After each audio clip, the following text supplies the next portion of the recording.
विद्रोह को विनायक दामोदर सावरकर द्वारा प्रथम स्वतंत्रता संग्राम के रूप में जाना जाता है। इसकी शुरुआत 10 मई 1857 को मेरठ से हुआ था। अंग्रेज इतिहासकार इसको सिपाही विद्रोह कहते हैं, जबकि भारतीय इतिहासकार इसको प्रथम स्वतंत्रता संग्राम कहते हैं।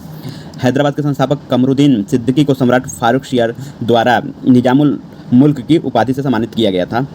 निम्नलिखित में से किस अधिनियम के तहत मतदाताओं को विभाजित करते हुए केवल मुस्लिम मतदाताओं द्वारा मुस्लिम सदस्यों के चुनाव करने का प्रावधान किया था? यह अंग्रेजों की नीति थी, फूट डालो और शासन करो की 1909 भारत परिषद अधिनियम। निम्नलिखित में से कौन से सुधार और इसके संस्थापक सही सुने थे? यंग बंगाल हेनरी डिजोरियो बिल्कुल सही है। ब्राह्म समाज के राजा राम मोहन राय दोनों सही है। प्लासी का युद्ध भागीरथी हुगली नदी के तट पर रॉबर्ट क्लाइव के नेतृत्व वाली ईस्ट इंडिया कंपनी और बंगाल के अंतिम नवाब सिराजुद्दौला के बीच 1757 में प्लासी का युद्ध हुआ था।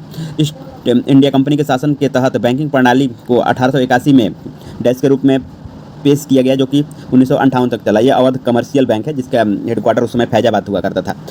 वर्ष 1784 में पारित इस अधिनियम ने ब्रिटिश सरकार और ईस्ट इंडिया कंपनी द्वारा नियंत्रण की दोहरी व्यवस्था को स्थापित किया। दोहरी व्यवस्था को स्थापित किया था पिट्स इंडिया का एक्ट, जो कि 1784 में आया था। पहले रेगुलेटिंग एक्ट आया था 1773 में, उसी का सुधार करने के लिए पिट्स इंडिया एक्ट 1784 में आया और चार्टर एक्ट 1793 में आया।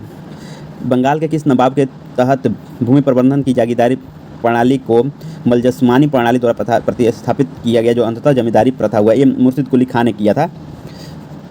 18वीं शताब्दी की दूसरी तिमाही में दिल्ली, जयपुर, उज्जैन, मथुरा और वाराणसी में वेधशालाओं का निर्माण कराया था। सवाई जय सिंह द्वितीय ने इसने ही 5 वेधशालाएं दिल्ली, जयपुर, उज्जैन, मथुरा और वाराणसी में कराया था और इन्होंने ही जयपुर शहर को बसाया था।